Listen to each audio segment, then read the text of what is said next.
Okay, mga sangkay, himay-himayin po natin ngayon itong video ng isang DDS vlogger na kung saan parang ang caption po doon sa kanyang video ay parang ang isang presidente ngayon ng Pilipinas ay hindi na po si PBBM, kundi itong si Romualdez. So, ang tanong dito, totoo nga ba na si Romualdez na ang presidente ng Pilipinas o kumukontrol ng ating bansa?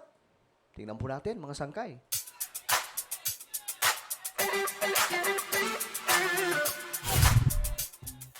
Okay. Alamin po natin itong matinding balita, mga sangkay, o isa pong video ng isang DDS political vlogger na si Banatbay. Alright? Si Byron. Anyway guys, bago tayo magsimula, shoutout po sa lahat ng mga solid sangkay. Mag-comment po kayo sa ibaba ng hashtag solid sangkay. Kung ikaw ay isang solid sangkay, kasama po ang inyong mga lokasyon para syempre magkakilala po tayo dito. Alright? Anyway, bago tayo magsimula, paki-subscribe po muna yung ating YouTube channel. Good news, no? Tayo po ay 1.37 million subscribers. Alright? Road to hindi pala 1 million. Road to 2 million subscribers na po tayo dito sa YouTube. Kaya naman kung ikaw hindi po nakakapag-subscribe, naku po, ano pa ang hinihintay mo? Pasko, wag mo nang hintayin pa, umabot ng Pasko. Parami po tayo ng parami. Kung gusto mong mapabilang sa paparating na 1.4 million subscribers dito sa YouTube, ng mga solid sangkay, nako po, ang inyong gawin lamang, i-check nyo sa ibaba, meron po diyang subscribe button, pindutin nyo lang po yan, tapos i-click nyo yung bell at i-click nyo po yung all. Sa mga nanonood naman po sa Facebook, i-follow nyo po yung ating Facebook page. Okay guys, eto na nga mga sangkay. Pag-usapan po natin ito. Ito mala pelikula lang mga sangkay, no? Mala pelikula lang na mga ano tawag dito? Mga sitwasyon, senaryo na parang naalala kong pelikula na ito mga sangkay, parang Ang Probinsyano. Yung si President Hidalgo po ang dapat na presidente, tapos kumuha daw po sila ng kamukha ni Hidalgo, tapos ang tunay na Hidalgo andun po nakahiga mga sangkay, hindi nakaano lang siya, hindi po siya pinapalabas ng silid. Parang ganito lang, tapos iba na daw po ang kumokontrol ng bansa. So parang ganito po yung dating. Sila po ay nagtatanong lang naman, mga sangkay. Sabi po dito, eto mga sangkay, para iwas pa ito libel, no? Kaya yung video dito, si Romualdez na ba ang may control sa bansa natin? Question mark. Ano ang masasabi ninyo, mga kababayan? Nagtatanong lang tayo. Bakit? Delikado kasi yun. Sa libel. Kapag naghabla si Martin Romualdez, dali sila dito. Ngayon, mga sangkay, syempre, tayo po ay gitna, wala naman tayong pinapanigan, maglalabas lamang po tayo ng opinyon. Again, tayo mga sangkay, kahit po gitna tayo sa mga awayan nito mga politiko, tayo po ay may sariling opinyon, may sariling pag-aanalisa. Kung ito nga ba ay para sa akin, para sa akin, ito nga ba ay tama mga sangkay na mga sinasabi nila o parang may mali? I have my own opinion, I have my own mind to think and analyze what is happening. Alright? So, tingnan po natin itong video. Mr. President, are you still in control of our country? Or si Romualdez na? Okay. Tanong yan. Tanong ni Banatbay sa Pangulo.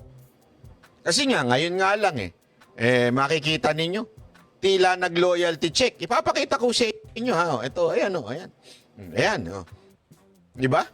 Para kang, kasi itong mga nakaraang araw, alam naman po natin na si Pangulong Duterte nanawagan. Di ba? Nanawagan po siya. Nanawagan po siya na magkaroon po ng pagsusuri ang ating kasundaluhan, ang ating AFP. Okay. Na hanggang kailan daw kayo magsisilbi Okay. sa adik na presidente. Yan ang Sige. binitawan ng ating dating Pangulong Duterte. Alam nyo, ito nga ang problema kay former President Duterte. Pabago-bago po siya ng mga sinasabi. Nakaraan, si PBBM ay sumisingot, adik, mga sangkay. Pagkarating ng interview, sasabihin na naman po niya na, hindi ko sinabi yan. Anuhin ako ni Marcos kung sinabi ko yan. Diba? Well, bago po bitawan yun ni former President Duterte, tinanong din po kung nasa narco list itong si PBBM, wala daw. Naniniwala daw po siya na wala ang mga sangkay. Well, magkaiba naman po yung siguro narko, listahan ng mga talagang mga malalaking tao na nagpapatakbo nitong mga illegal na gawain sa ating bansa kaysa sa gumagamit lang. So, pwede nilang maging reason yon. Pero but again, guys, ano yan, pabago-bagong opinion ng former president. Now, this time, ang pinapalabas ditong picture, si Romualdez, po, ito po si Romualdez, mga sangkay, I don't know, nakikita nyo yan. Tapos ito po yung mga general. Yan, loyalty check daw ang tawag dyan. Mamaya, magkomento tayo dyan. Okay? Kaya umugong kaliwat kanan ang kudita. Umugong kaliwat kanan ang pagkakausap di umano sa AFP. Actually, guys, bago pa po magsalita si former President Duterte about dyan sa mga kasundaluhan, mayroon na pong naglabas ng impormasyon. Sino? Aba, sino pa ba? Ang isa sa mga brilliant politician na nag-i-exist ng mahabang panahon up to now. Walang iba kundi si Enrile. Binulgar niya po, mga sanggay, bagamat wala po doon binabanggit ng kung sino mang grupo, pero halatang halata na militar ang pinagsasabihan bago pa po magsalita. Nilabas din po natin yun. Alam niyo bakit natin nilabas, mga sangkay? Para po magkaalaman. Para talagang makita natin kung itutuloy nila o hindi. Eh, sa napapansin po natin, mukhang hindi naman po tinuloy. So, anong nangyari? Nabaraba ng mga opinion ng marami. Kasi maraming vlogger na nag-siwalat nun, mga sanggay. Parang ang dating, na ano sila ano ba tawag dun sa waray, iba kasi sa waray yung tawag dyan, mga sanggay. Basta yun, napigilan sila na gawin ng kudita. Yun po ay kumakalat na chismis, mga sanggay. Well, tuloy muna natin bago tayo magkomento sa picture na yan. Tapos, bigla-bigla ang etong si Romualdez. Si Romualdez po, hindi yung si Pangulong Marcos. Bigla-biglaan itong si Romualdez nagpatawag ng meeting. At, alam mo kung ano? Dinagdagan ng 350 pesos ang allowance ng bawat sundalo kada araw. Kaliit naman nun. Alam mo, mga kababayan, maganda yun. Maganda yun, pero ang tanong tuloy ng ating mga kababayan is, iyan ba ay one way of sinusuhulan ang ating mga sundalo? Pero teka lang, si former President Duterte, ginawa din niya yan, di ba? Tinaasan pa nga po niya yung mga sahod ng pulis, mga kasundaluan, at marami pong pribileyo or benefits na matatanggap ang mga sundalo at pulis during that time. So kung papaniwalaan natin ang sinasabi ni Banat Bay, pwede po natin ibalik din, iba to sa kanya yung question, na panunuhol ang tawag dyan, porkit tataasan, sinusuhulan. So ganun din ba ang ginawa ni PRRD noon? Para magkaroon ng loyalty ang mga kasundaluhan, kapulisan, tinaasan yung pasweldo o kung ano pa bang mga benepisyo. Para, suhol ba yon? Ako ay nagtatanong lang. Para sila po ay manatili na tapat sa gobyerno to? Yan ho ba'y hakbang ng panunuhol? Yan noon tinatanong ng taong bayan Hindi, tanong po yan ng mga DDS, hindi taong bayan. Kasi pag sinabi ng taong bayan yan po ay tumutukoy sa pangkalahatan ng mga Pilipino. Marami po ang mga Marcos loyalist, marami pong supporters ni PBBM up to now. So, it's not about kababayan. It's all about DDS na sila po ay nagtatanong. Isa pong, kawirduhan na tanong, mga sanggay. Laban po sa pamahalaan natin. Si, pambihira, 350 lang ang suhol. Kasi 350, hindi matatawag na suhol yan. Malabo po yan. Ang suhol, yung kagaya ng ginawa ni former President Duterte, kung suhol man yun pero I don't think na suhol yun. Kasi kailangan po talagang taasan ng sahod ng ating mga mandirigma. Di ba? Hindi natin alam, di ba? Ako, kayo ho magsabi. Yang bang 350 na yan, yan ba ay isang panunuhol? O wala lang? Bigla lang, out of nowhere lang. Out of nowhere lang, biglang nagtaas sila ng budget. Ano sa tingin ninyo? Komento kayo dyan. Panunuhol ba yan o yan ay normal lang na hakbang. Kayo na sumagot mga sangkay. Kay Banat Bay.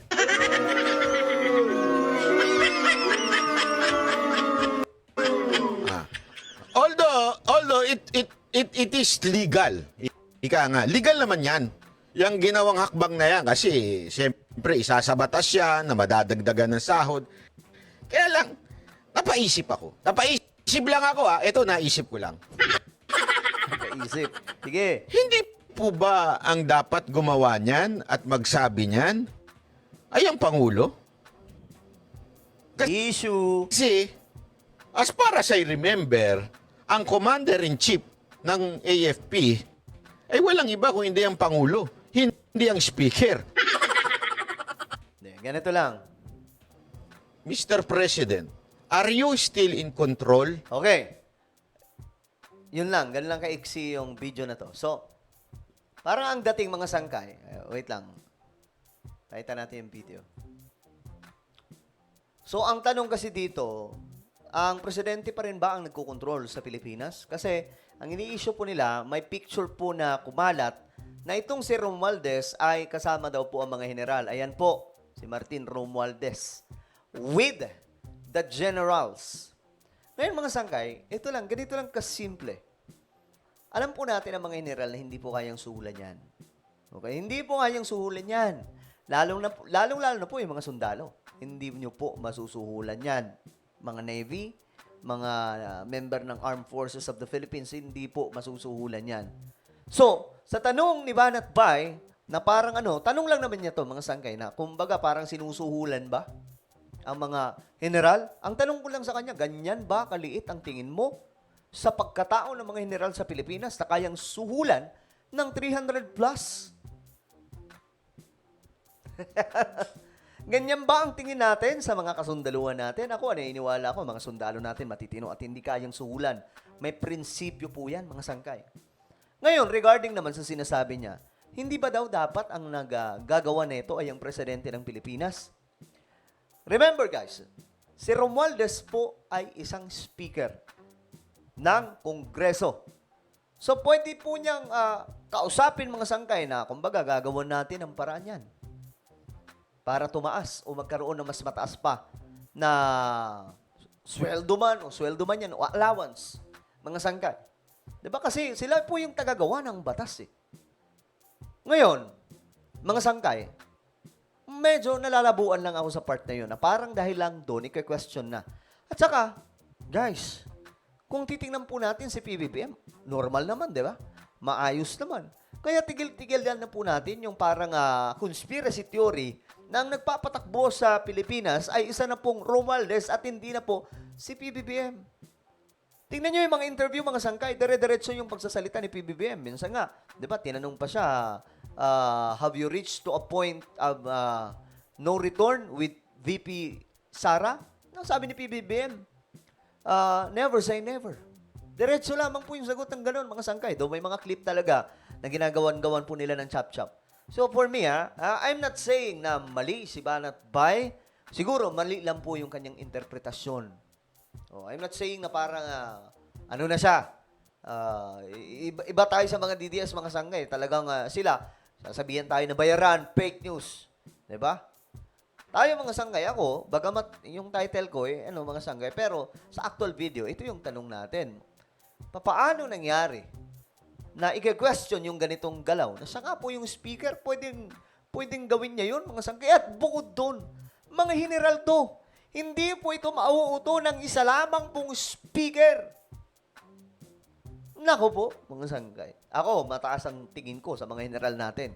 Hindi po yan mauuto ng isang Speaker Martin Romualdez. Ako sa sinasabi po nila, nakakandidato si Speaker Romualdez sa pagkapangulo. Kaya gustong ilaglag ni Romualdez si VP Sara. Tandaan po natin, may malakas ngayon, si Raffy Tulfo. Si Romualdez, 1% lang. Diyos Pio Marimar, hindi niya maiisip yan na tumakbo sa pagkapangulo. Si Tulfo ang malakas at si Sara. Pwede silang maglaban. Let's say, mawala po si Sara. Okay, fine. Paano si Tulfo? Ano yun? Galon din ang gagawin? Sisiraan si Tulfo?